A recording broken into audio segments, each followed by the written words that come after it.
একটা হসপিটালে গিয়েছিলাম বিশেষ কারণে।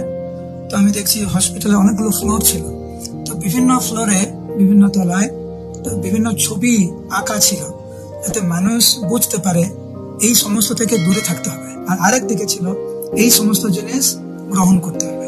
পুরো গীতার কথা। এই হসপিটালের এইরকম শব্দ লেখা, এই ক্রোধ থেকে দূরে থাকুন, বেশি রাগ করবেন না, চিন্তা মুক্ত থাকুন, ইত্যাদি ইত্যাদি। সেখানে শাকসবজির গ্রহণের কথা বলা হয়েছে, আমিষ পরিত্যাগ করার কথা বলা হয়েছে। অদ্ভুত ভাবে এখন ধীরে ধীরে মানুষ বুঝতে পারছে। এখন তো ডাক্তাররা বলে নিরামিষ খেতে, কারণ এইগুলো অনেক প্রভাব ফেলে। আপনারা চিন্তা করুন, ভক্ত হয়েছে, নিরামিষ তো পায় না, প্রসাদ পায়, তবুও রাগ হয়, তাই না?